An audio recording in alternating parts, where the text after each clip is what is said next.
And so I was trying to think of a question to ask that I could ask to give away this book, and all the questions I could think of were really hard because I'm an asshole. So somebody else thought of another question. So if anybody can tell me what vulnerability's birthday just recently happened, you can get this book.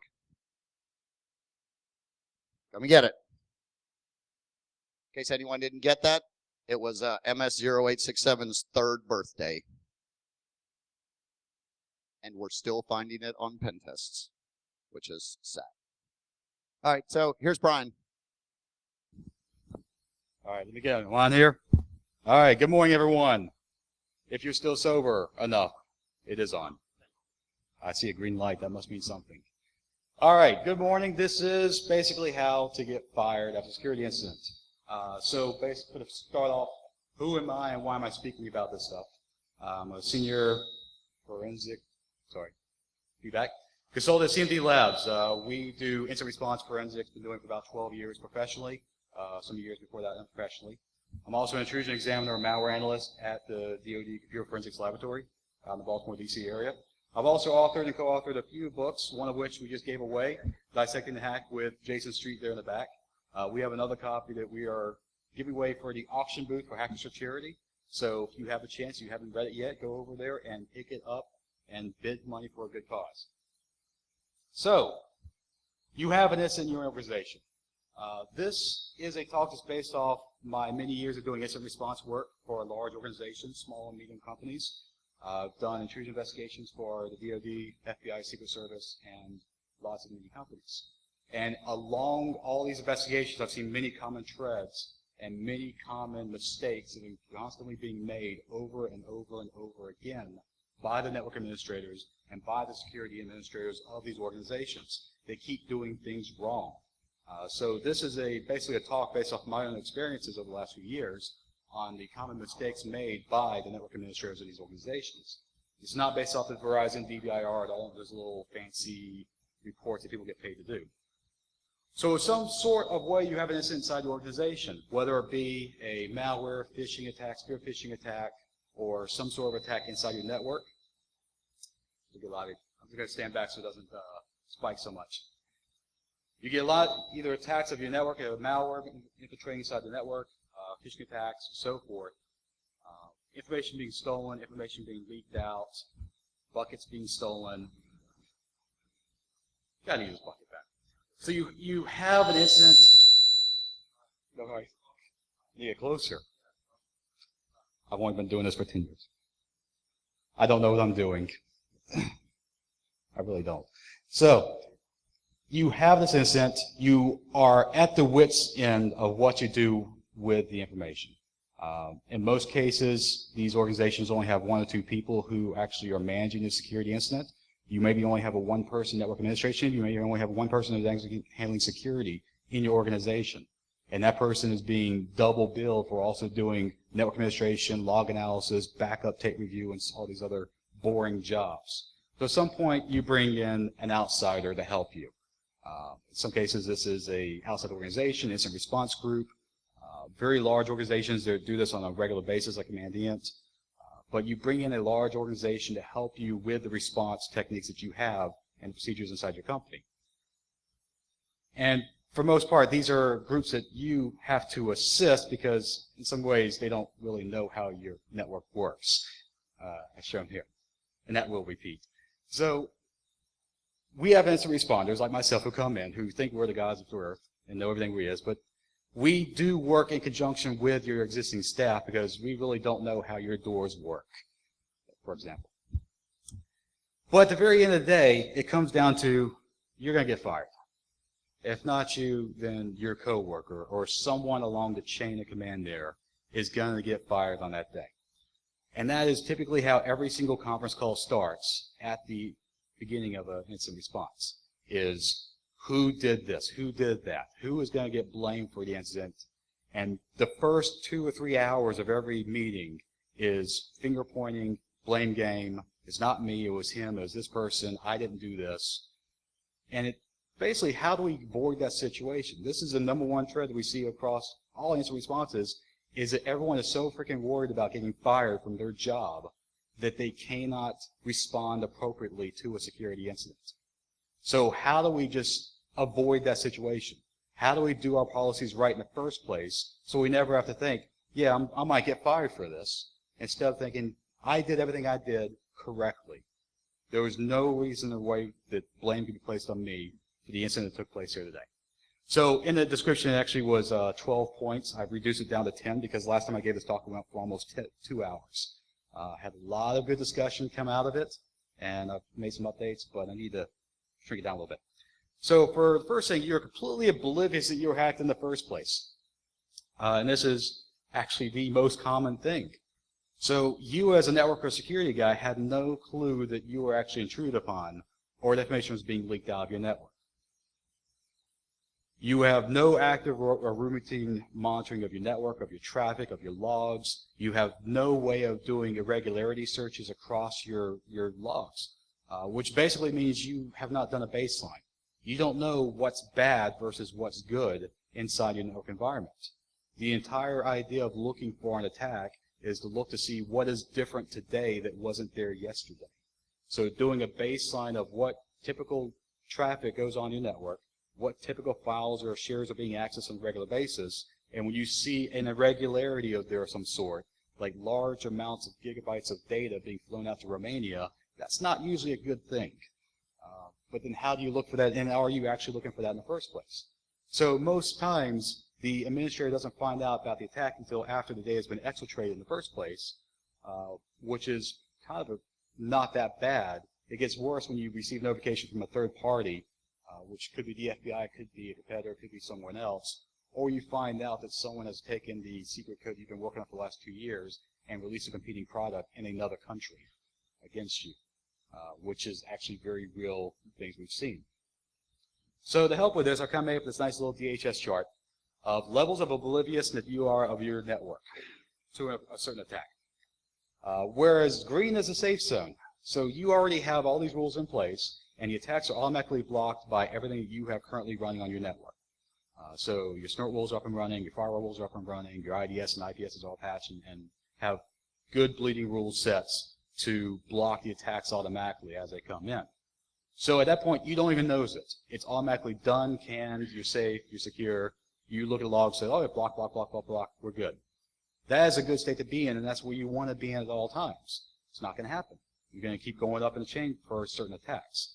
So to the next point where you had the blue attack, where you actually saw the attack come in, you saw someone doing an SSH brute force user account attack on your networks, or brute forcing into your SMTP server, or doing some sort of attack scan on your networks. You see it, and you block it immediately. You go on your firewall, you take the IP address, and you just say, stop connection to these guys.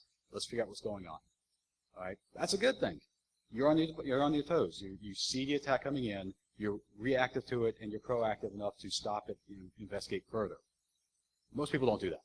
Most people don't even realize it at that stage to actually do something about it, because they usually see it during exfiltration. Because this is the point where all your company's data and gigabytes of files and emails and PSTs and all that fun stuff that everyone wants to read is being leaked out of your network at an exorbitant high rate of speed.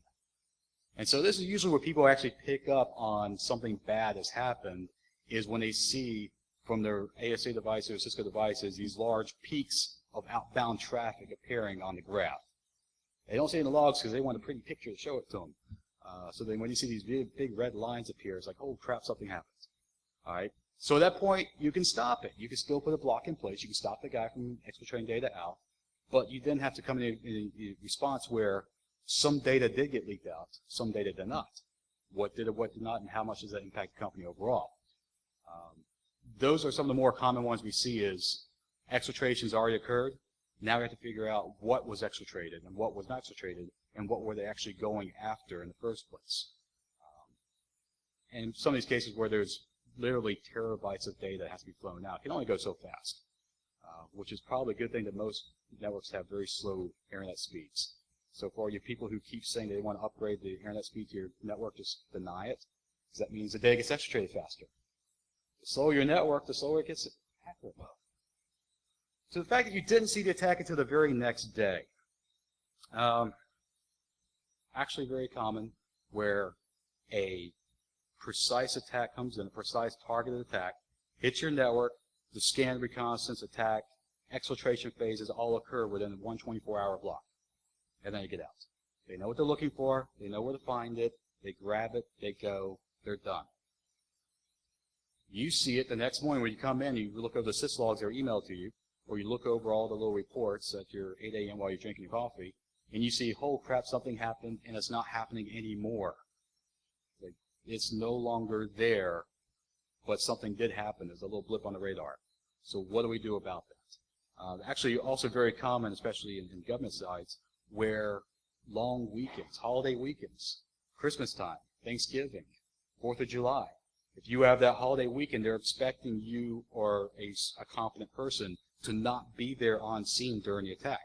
So over a long 3-day, 4-day holiday weekend, we see attacks quadruple in size and quantity to large-scale networks because they realize that there is not really a security administrator there. He's at home with his family enjoying barbecue and hamburgers. He's not there looking at logs. There's a skeleton crew there. So you see these numbers jump up. And during those incidences, when the people come back on a Tuesday or Wednesday after the vacation, that's when they realize, crap, I was gone for 4 days, we're pwned. And there was no one here to stop it, no one here to look at it. To the worst case scenario of being notified by a third party long time after the effect. These are embarrassing at all stages. The last one I worked was the FBI notified our customer about it 3 months after the attack. Then they found out the attack occurred 6 months prior to that. So for a period of 9 months, the customer was actually had keyloggers installed on every single workstation inside the network and was leaking data out on a daily basis. And for 9 months, they had no clue of it until the FBI knocked on the door and says, hey, knock that shit off. We see you leaking data out. Stop it. So that was how they were notified of it. That is a worst-case scenario. And all these are going to be on an attack-by-attack basis. The hope is that you get up to the top of the stage, this is bad, you work to make it good again.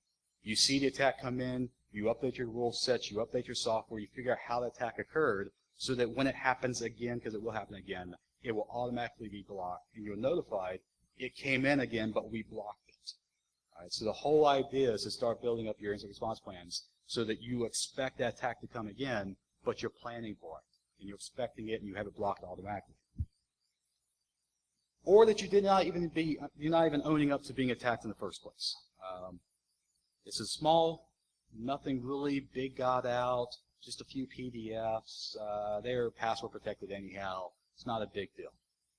All right, so you as a network guy says, look, you look at the data, it's like, yeah, this doesn't seem that big to me. We don't need to notify anybody about this. So you downplay the attack, the effect of it, you downplay the scope of the intrusion. What I mean by scope is basically the far-reaching implications of the attack. What are the reaches of the attack within your network environment? Be it a single workstation, a subnet, or enterprise-wide. So if a malware infection gets on a single box, administrators likely want to say, it's just a box. We'll delete it, we'll erase the profile, we'll re-ghost it out, we fix the issue. When they don't do a proper scope analysis and see this is actually almost an enterprise-wide attack, it got onto that single box, but it can do SMB mounts automatically and start attacking other machines across the entire network. So if they don't look at that and they don't actually manage and analyze the attack, they have a tendency to downplay the effect of it, to say it's only a single little thing here or a single little thing there, we'll just fix that one little issue and it'll all go away. That is not how you do it, and it's also something we see when lots of vendor products come into play. Administrators who are very loyal to their products. And I love this when you look through the aisles of Black Hat and the vendor groups out there where we can stop APT attacks. I'm going to call Tenable out because they have the banner up there too. I hate that. We can help stop APT from hitting your network. Love Tenable, great company, but anytime you put APT on the banner, you're just asking for trouble. To say that I am going to buy a $50,000 product to install on my network and it will automatically stop all attacks and stop all APTs from hitting my network. That is bad reasoning. Because at that point, you're putting your faith in someone else who's not inside your organization to come in and protect you. You're putting your faith in a product that has issues down the line and can fail on you. So if they say we can't be hacked, we have the most secure infrastructure, we have the most secure devices in the world, that's bullshit. They have vulnerabilities, and that will not help you at all. You still have to manage your network, you still have to manage your instances, and look for things yourselves in collaboration with these products. Use them as a frontline notification support to tell you something weird is going on here, but you should also be doing that yourself. Don't rely on the product to do that for you. We all see this in the DoD side where they have STIGs and gold disk scans. STIG is basically a set of rules and procedures. Do these 20 million steps and your machine is hardened. And it will walk you through, click here, type this in, click here, type this in. And when you're done this, you will no longer be able to be hacked. That is how they harden DoD machines and government contract machines. So people say, okay, well, I follow the procedures, I follow the rules. My machine is hardened, it can't be hacked because I followed everything for compliance sake, which is, again, bullcrap. Right? You are following the procedures that were written 2 years ago. They still have to be manually updated, and they're basically just a baseline for securing machines. There doesn't cover any of the new attacks or any new styles of coming into attack your machines. Gold disk scans are the same thing. You pop a little gold disk in your machine, it automatically hardens it for you. DISA puts that out. So people put their faith in these little magical devices or magical rules to harden the machines for them, and you shouldn't. So you as administrator say, okay, well, we have an attack, we have an incident, I'm going to fix this. I'm going to be the guy to fix this issue, get recognized in front of my peers, to get recognized in front of the CEO of the business and president, and be the good guy. So you go straight into fixing the issue without doing a proper analysis of the attack in the first place. Mitigation before anything else is a wrong step. And by mitigation, it's basically, if it's a malware, it's the malware. You update the AV scans and delete everything up, and it's done. You write a report to your boss and say, we had an issue, I fixed it. But then you didn't notify anyone else, and the issue is probably far wider than you expected, or maybe it wasn't an issue at all. Think of the bridge here in Kentucky. Most of you guys flew in from the airport, that 45-minute drive to get here to the hotel because the bridge was closed. The bridge was closed because there were cracks found in the foundation of the bridge. Now think of this in that perspective where you have a single maintenance guy who's working on the bridge. He sees cracks. He's like, okay, this is weird. I'm going to stop the road. I'm going to close the bridge myself. I'm going to put signs up, redirect all traffic. It's done. And he's going to go boss, hey, I found the issues with the bridge. It's bad. I fixed it. I closed the bridge down. We are redirecting all traffic. Yes, there was 9 hours of traffic crawl over a period of months and months on end. But then when they bring the outsider in, he says, yep, those are not really cracks at all. That's not really an issue. So you just closed the bridge down and you caused millions of dollars of profit loss for the entire city because you thought there was an issue there and there really wasn't. Instead of actually calling out for help and calling out for support, you do it yourself. I'm not saying that's the case, but this is with the city here, but we've seen that before in the past where someone sees something looks bad, they act on it, and then they made the wrong call. It wasn't really as big as they thought it was, but the effects of them managing the issue were more devastating than the actual attack could have been in the first place. So they go into mitigation without actually bringing in help. They don't do any type of analysis of the attack. They don't do forensics, which is basically what files were accessed on that machine and how, what was actually occurring on the system itself, and no reverse engineering or malware analysis itself, which obviously not everyone can do. That's a very technical skill that most organizations and companies don't have the capability of performing. If you do, or you have some sort of capability, you have some sort of reach back capability to do that for you, that will tell you exactly, here is what that attack will do. Here's exactly what that payload is designed to do on your network. And then you could take that, you say, I know exactly how this attack is going to work. I can now put rules in place to block that without guessing at it, as most of these people try to do. So you don't seek help from others. You don't look out, you don't call out to your boss. You don't call out to your coworkers to say, I need help, which is the first thing you should do. We've got an issue.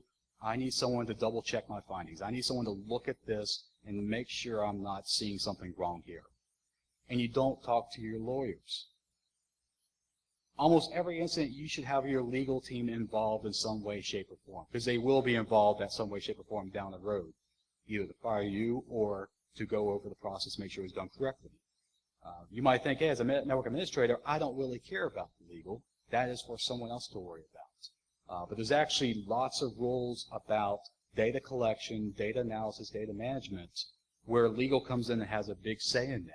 If you store a lot of PII or HIPAA medical records on your network, you may not be able to just throw up a Wireshark or a TCP dump and start capturing network traffic during an actual attack. That might be your first gut instinct. You see attack come in, you see network flying around, you see data flying around the network, you throw up a PCAP capture and you start capturing traffic to look at.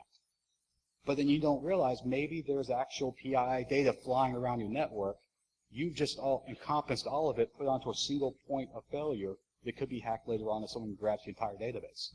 All right, so legal will just really have an issue over you doing this without appropriately looking for advice. Are you making the incident worse by capturing data the wrong way? Are you able, privacy concerns come in as well. Are you able or willing to be able to look at a single machine and figure out what's happened to it if that machine belongs to an outside consultant? Who actually owns the hardware? Who actually owns the actual OS on that machine? And are you entitled to do analysis of it or whatever make issues down the road? Insurance issues as well. Most people are not aware of this, but there is cyber insurance. There's data breach insurance that most companies can sign up for. In the event that you do have a data breach and you do have a security incident inside your company, you have an insurance company you can submit a claim to help pay you back for that incident.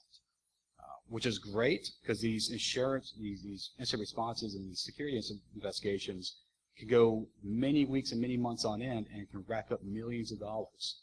So if you have a way to make an actual insurance claim against that, it will save your company millions. But in doing so, the policy usually requires certain policies and procedures to be followed and set. Many companies actually, or insurance companies, require an independent security evaluator to come in and investigate for you. You as a network administrator are not allowed to do the investigation. Someone else to come in, someone who's been vetted by the insurance company. I know that because that's what we do. We come in, we actually help these companies out. And when they've actually started the investigation themselves, they say, okay, we're done. We found no findings. We're good. We're clean. We just want you to look at our notes and verify what we did was correct. No, we can't do that. That is not fair to you. It's not fair to everyone else. And we go in and actually say, you missed a whole boatload of things because you did not know what you were doing. And now, even though you spent 3 weeks doing your investigation, we're going to do it all over again. And you wasted 3 weeks of your company's time trying to do it yourself without first asking what was supposed to be done. Communicate. Talk to someone about this and get the decisions off your shoulder. Don't be the guy to make the decision that makes things go bad. Let your boss do that. Let your manager do that. Say, be the technical point of contact. Say, here's the issue I found. Here are the implications of it. Here's what I think we should be doing. Boss comes out and says, great, we're not going to do that. All right, that's fine. You don't want to do that, but here's the risk of us not doing that. Again, put it up to his hands. Let him make the decision on that. That'll save your job in every single instance. To the point where you don't preserve the evidence of the attack in the first place. And this is actually a very common situation we've seen with network administrators when their servers get popped. Is the server is popped, we need it back up, so I just re-ghosted it. Well, you just put a vulnerable OS back out in the wild that was popped 6 hours ago. You think it's going to get popped again? They're going to keep hitting it. They know you put it back on in place, and they're going to use the same exact exploit on it again to get back onto it. Instead, we know you want your server up. We know uptime is a big issue.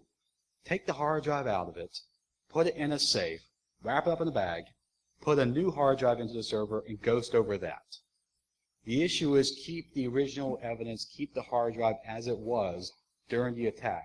Lock it away so it can be analyzed later on for forensics, reverse engineering, and all that fun stuff. And you have something to fall back on. When you just re-ghost a server and erase everything that's on it, you've lost the evidence. You've lost the ability to actually see who attacked us, what were they using to attack us, and what impact does it have. Is this a dropper? Is this a keylogger? Is this whatever? You don't have that ability anymore because you blew everything away. So that does not help you in the first case. Logs and the malware themselves are critical. We want logs. We want access logs. We want any type of log you can find related to the incident. In some cases, these incidents may not be investigated until 2 or 3 months down the road. is great if you have 3 months of logs on hand. That's what PCI requires companies to have, a year of backup at least that you can get to. But during the time of attack, you know this is an incident, grab those logs right then. Grab the last 90 days, throw them on a hard drive, lock it up in the safe with the original drive from the server. So it's nicer in one big package. That way 2 months down the road, when someone does come in and start doing the log analysis for you, investigation and response for you, you don't have to go back and start recovering stuff from tape backups and all the fun little boring jobs that take hours to do. You have it there already. You grab what's on hand during the incident, you put it all, package it all together into what we call a care package. That when someone comes in, you hand it off to them, say, here's original evidence, here's my logs, here's my notes, everything you should need to start working today. Because most cases when I get on scene, I'm waiting 5 days for someone to restore logs from tapes. And I can do nothing until those logs are restored. Yet I'm being paid to sit there and wait for those logs. To the point of also, other than logs, is the antivirus yourself. Most networks actually I've seen have really poorly configured antivirus policies in place, where either they delete everything on detection, which makes sense, right? You have a virus, you have something bad, you want to delete it, you don't want it anymore. But what if that attack, or what if that malware was actually part of a larger attack that you're seeing on your sister divisions or other networks of partners? How can you make that comparison?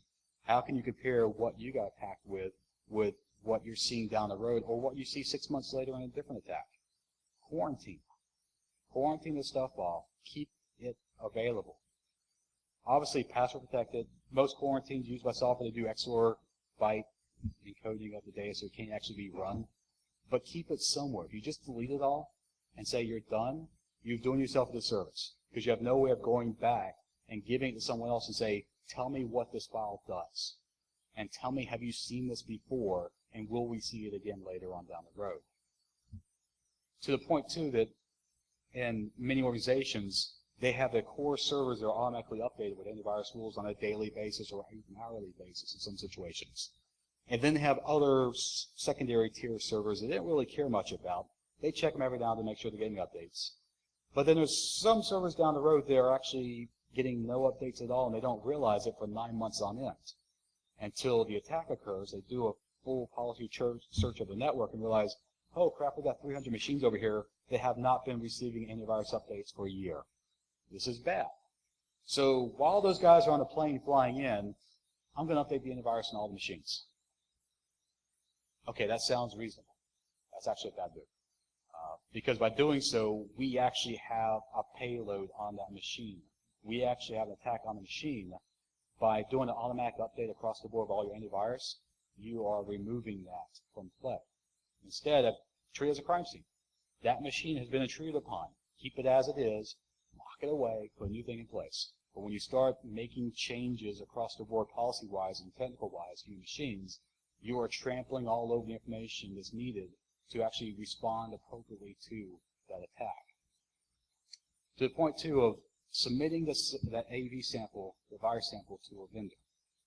A lot of large companies do have dedicated vendor support for many virus companies. So if it is a large-scale attack, they were sending a representative in.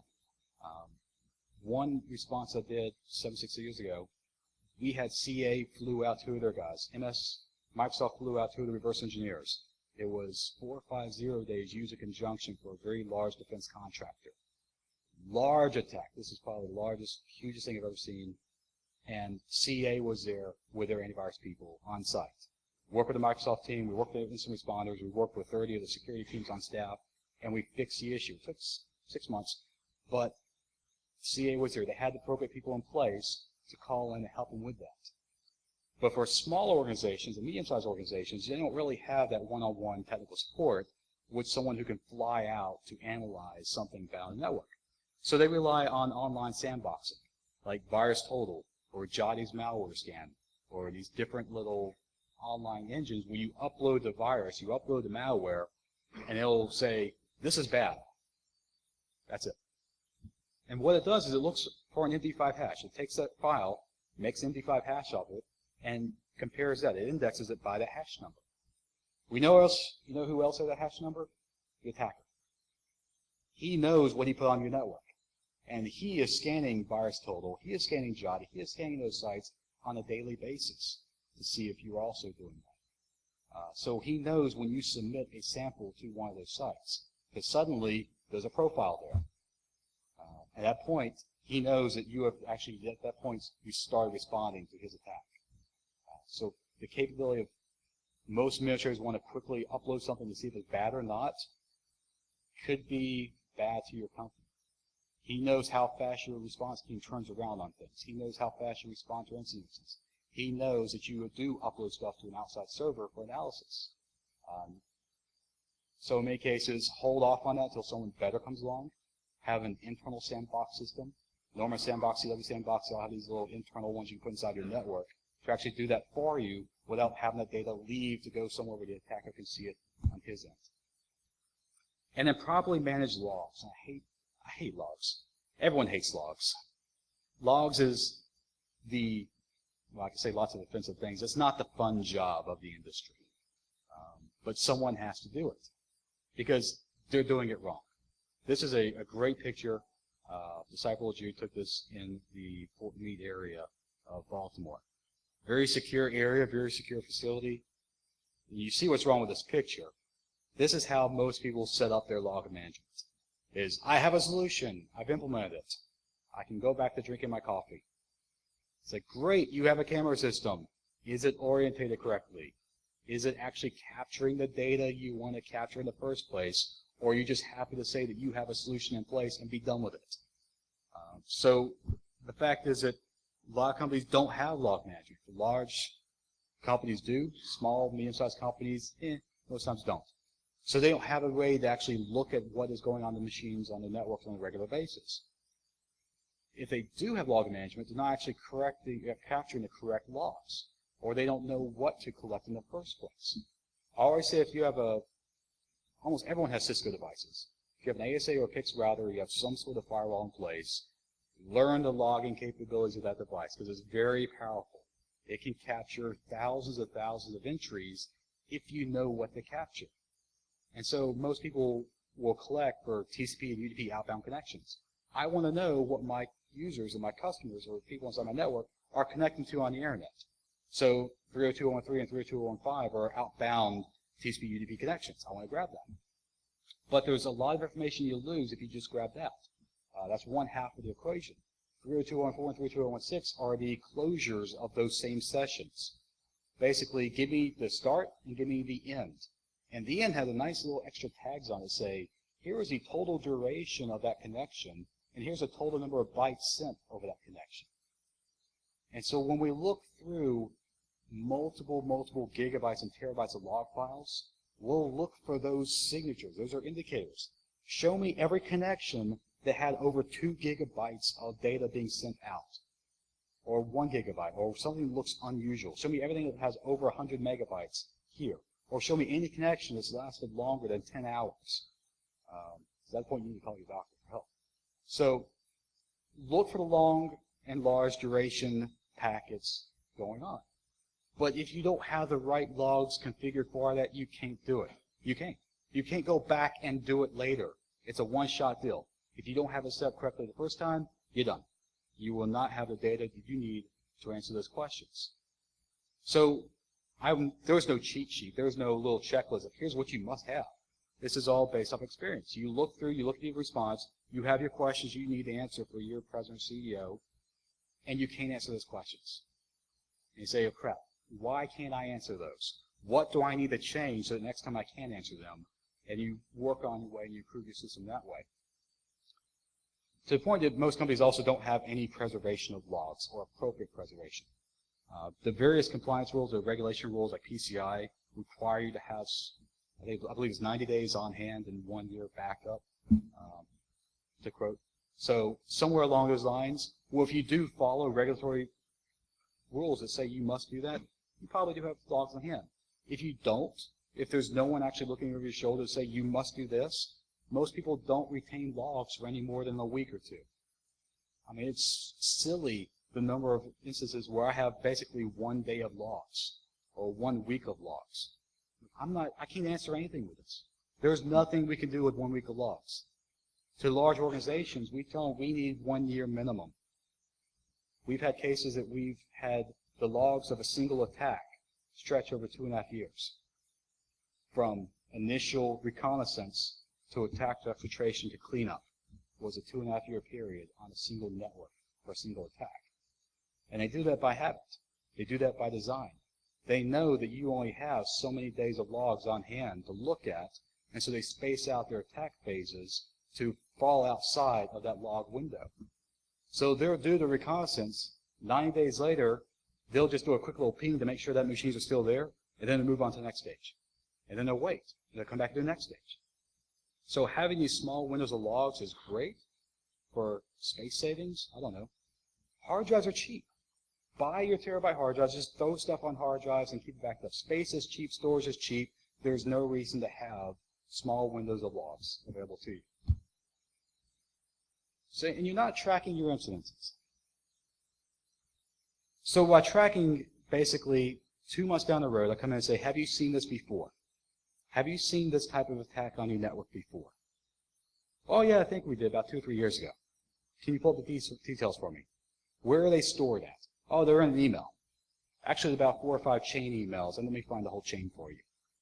That is how most companies are actually tracking their instances, through emails. They know who to look for, but when someone quits and their emails are gone, you lose some of that tracking. So tell everyone, you need a database. You need some sort of security tracking database on site. There are dedicated security incident response tracking databases. All they are help desk systems. It's just a basic help ticket system like RT. I won't say most, many companies use RT for help desk stuff. It's great, open source, web app. They have one version called RTIR, which is RT for incident response, which is basically a help desk system that's been rewritten with all new forms that are related to a security incident. So that you can track, here is the indicators. Day 1, I see suspicious traffic coming in from these 4 IP addresses. Day 2, I see some really weird TCP ports. I'm handing this to this guy for him to look at. He pops in, looked at them, this is no malicious, I see this type of data coming in. This is weird, encrypted, encoded data, I don't know what to do with it. But then 6 months down the road, when another attack comes in, I see some weird IP addresses, let me search the database. Let me see if we've seen those before. Oh yeah, we've seen something on the same net block a few months ago. Oh, I've got some weird ports. Oh, it's the same ports from this attack. I got some weird malware. Oh, it's the same malware from this attack. You have something to fall back on to quicken your response to a situation. You don't want to start and recreate the wheel every time. Use your past experiences and build on them. Because you will be hacked by the same exploit over and over again. You fix it once, chances are you didn't fix every single point of vulnerability inside your network for the exploit. They will use it over and over again because hackers are forces of habit. They like their favorite little tools, and they'll keep using those favorite little tools as much as possible. And they'll keep just find new ways to use it inside your network. To a point where you also, as you're building this database, you're disrespecting the indicators that you have in front of you. This was the, kind of hard to see up there, but the Calgary riots, Toronto riots, earlier this year. What is an indicator at this point? And it's kind of hard to see there, maybe not. But what is something we look for in this picture to say to build a suspect profile? Namely, the guy's shoes. You can see it, they're bright orange and bright blue colored. It stands out. So if you take a group of 3,000 people, you rally up, you actually seal off that block of space, which is police will do, and say, take everyone in this area, put an APB on someone wearing orange shoes. They'll actually grab probably 3 or 4 people. You narrow down the window from 3,000 known people to a handful that you can now pull them together and say, do they look like this guy? Based off an indicator. The indicator was the shoe color. That is what we use for network instances, is what is a weird, unusual, unique indicator of this attack that we can come back to and look across our network or look in the online antivirus sites to see if there's a well-spread or known attack that's dangerous to us.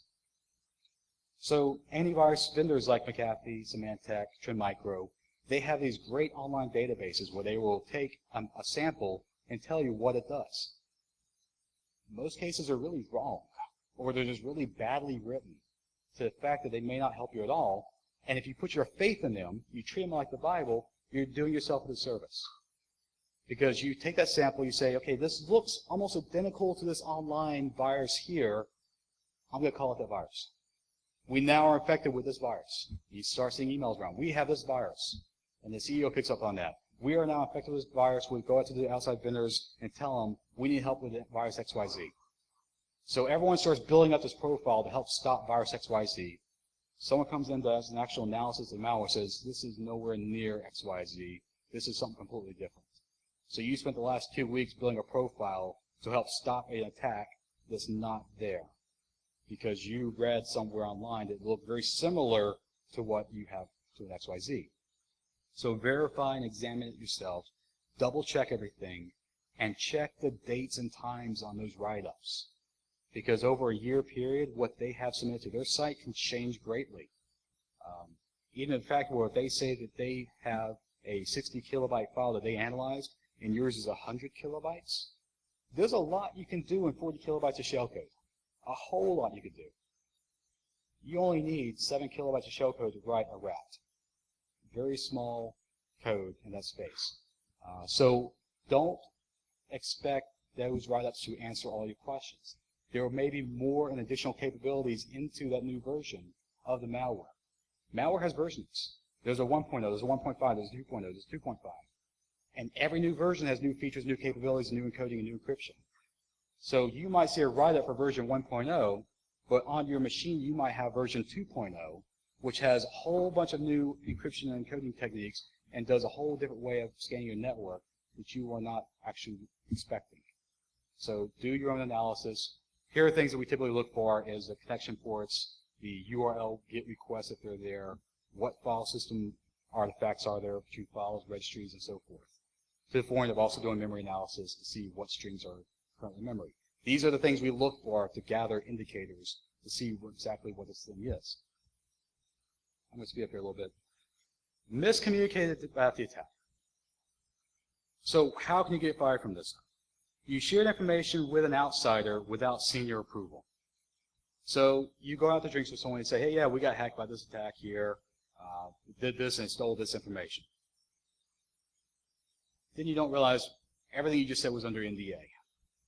And everything that you just work on is actually under NDA as well, and you just told someone in the bar somewhere that you don't really know that well.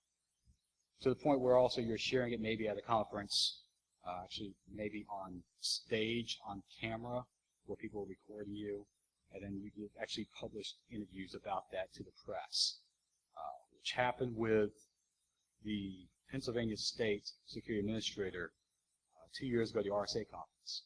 He did a great talk on here's some vulnerable software that we had on the network. We had an attack. We fixed the issue. Here's how we fixed it. Here's how we safeguard against that attack now so it'll never happen again. That was his talk. It was a great talk. Got back home, he was fired. Boss says, you were not clear to talk about that with the outsider. You're fired. He lost his job. There's no way to get it back because he did not seek approval for talking about that topic elsewhere. Or you did not share the information with those who do need to know it. So does your organization have a contact with a law enforcement group? FBI has the biggest massive database of intrusion indicators in the world. They know every single type of attack out there, and they know how to look for it. And they are monitoring constantly for companies that are beaconing out known indicators of an attack. Because they have to investigate these attacks of large-scale corporations in America. So they know this information. So it is behoove of you to inform them when you do have a large-scale attack to say, we have something bad here. Can you help us? And the FBI will come and says, hey, that is bad, and we've seen 4 of your competitors have the exact same attack over the last few months. We can't tell you who, but we're going to share some notes to you from their analysis on how you can fix the issue inside your network. If you have a good FBI agent, that's how it'll work. Most of them are bad agents, and they'll just say, fine, we'll record that, and we'll call you back later. But sometimes you actually get a good one, and you can actually get some help out of them. If you're a DoD contractor, a large-scale or government contractor who's in the defense industrial base, there's what's called the DICE, the DoD Collaborative Information Sharing Environment, which is basically where you can anonymously submit your attack and intrusions to the DoD. The DoD will then compare it to all other attacks going on simultaneously and say, we need to have a conference call because there's a large-scale attack going on. And they'll grab you and you from all these different companies coming together under NDA and say, here's how we're going to fix this issue. Let's screw this computation stuff.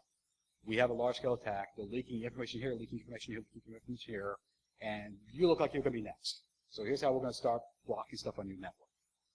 So if you have that relationship with these companies, use them. Notify those people. Client-attorney privilege, I want to talk really quick because the last time I went for half an hour on this because we got a good discussion. Client-attorney privilege is there for a reason. Basically, you as a company work through your attorney to talk to outsiders. You don't talk to the outsider. You as a network guy never talk to anyone outside your company, ever, about the incident. Your attorney does. And through client-attorney privilege, all the information is covered under U.S. privacy laws. So that if someone does an investigation, it will never fall back on you. It is all privately maintained information. But the second that you talk in public about the incident, you have bypassed that client-attorney privilege, it's gone. It is completely shattered. And so all the information is now leaked out. So the issue with that is that some companies have very large-scale attacks, and then they see the actual scope and the cost and the effort it's going to take to clean it up, and like, oh my God, we can't do this. It's like if we actually respond to this, we're going to go bankrupt. We have no company left. So it didn't happen. And then NDA, everything, it's all gone. But then as soon as, and that's all through the lawyer. So the lawyer talks to the incident response groups. The lawyer talks to the outside agencies. The lawyer does everything. Everything's under client-attorney privilege. It happens on a daily basis. It's fine. It's all protected. But as soon as you, as a network administrator, security guy, go out and start talking about that, now it becomes loose and open, and now people can start investigating that, and it can actually bankrupt the entire company. So I can go a lot more on that, but just remember, there's usually a client-attorney privilege there for a reason. Work through your lawyers for anything related to an internal incident you're managing. And don't tell the hackers. Don't tell the people attacking you that you're investigating that response. So don't ping back their IP addresses to see if they're still there. Don't hack back their machines. I know you want to. I know you want to. I know, just try not to. Use air-gapped machines, which is basically take a machine that's not on your network, has no network connection at all, and do your analysis on that. So that if for some reason something happens and it starts making beacons out to some foreign country, it will never go through. People like say, hell yeah, I'll analyze this. I'll even do it in a VM because VM's safe. No, still not that safe. It can still beacon out through the right exploits in VMware. Don't use online sandboxes as much as possible because those are being monitored by the attackers. And who has lookups? We all do that. You see an IP address, you want to do a NetBlock look, you see a weird domain name, and you want to do a who is lookup. Who owns this? Oh, look, it's a company in this country out here in the Eastern Asian Pacific Network. But what if the attacker owns the name server for that domain name? Then he knows who's doing a who is lookup on his domain name. He can see the requests come in to query that domain. So at that point, don't make any connections at all related to that attack to the outside world. You might think, okay, well, how do I get the information I need? It's in your logs. You have DNS logs. You have these logs in place already in your network to gather this information for you. Let the expert take care of it. That way, if he screws up, it's on him, not you. And finally, you did not learn from the attack at all. You did no after-action report or hot wash. This is basically military terms where basically everyone gets together in the conference room for a week and just says, here's what happened. From start to finish, here's what happened, here's what I did to it, here's what I'm going to fix in the future. It's a point where you just be honest, you say what you did, you just say what happened, put it all out there, you take your hit, say I screwed up, and here are the risks that now came up with that, and here's how we're going to fix it next time. Incident response plans, I know they're finishing up, so I only got about 3 minutes left. 2 more slides, I'm fine. I don't want to start banging on people about incident response plans. We all know what they are, we all know we need them, but no one ever writes them. We know we need it. That's one of those little things where it's like, yeah, I'm going to cut the yard. I'm going to mow the lawn. I'm going to do, yeah, it's on my list. I'll get to it. But you do need it in place, and you need to constantly be updating it on a regular basis. After every single attack in your network, you need to go back to that plan, make updates to it, and put in there at least case studies. Here's what we saw, and here's how we fixed it. Oh, we have a brand new spear phishing attack that's attacking our president and our financial people. Here's how we're going to fix that in the future so it never happens again. So how do you save your job at the very end? For one, Don't use your common sense, because that's what causes most issues in the first place. Use your paranoid senses. From day one, think, yes, there's a chance I'm going to get fired. How do I make sure I'm going to put all my ducks in a row? So whenever your boss calls you at 3 a.m. in the morning, says, get your ass here to work and fix this issue, you document that. You write it down. Think every time that this can be used against you. Every time someone pulls you in the hallway and says, I need you to do this, say, shoot me an email about it, and I'll do it. Or at least write it down somewhere. So that 2 months down the road when they say, well, I didn't ask you to do that. You were not supposed to do that. Well, actually, yeah, you did ask me, and you sent me a written email about it, right here in print. All right, so be paranoid about this and document every single one of your actions and document other actions that people tell you to do. But take the high road as well. It's very easy and very common to point out other people inside the organization and say, well, it's because of this guy that this happened. But in some cases, no one gets fired, and you're going to be working with that guy for the next 10 years. So don't make it hard. Don't just start pointing and blaming other people. But when all else fails, I tell people, be very cautious, but sometimes it's great to drop the A word, APT, and just say, hey, this was a very advanced attack. I couldn't have stopped it. Google got hacked. Hey, if Google got hacked, anyone can get hacked. So there's nothing we could have done to stop this except give us more money and a higher budget. CEO's like, okay, if Google got hacked, we can get hacked. Okay, fine. Here's another $1 million. So use that sparingly was actually a really good concept to just drop the A word and say, this is a very advanced attack. I couldn't have stopped it with the resources I had on hand. So with that, I thank you guys all. I'll take questions afterwards, but let's open this room up for the next speakers. And also, I've got a few shot glasses left up here if anyone collects them and wants to pick up some. But thank you very much.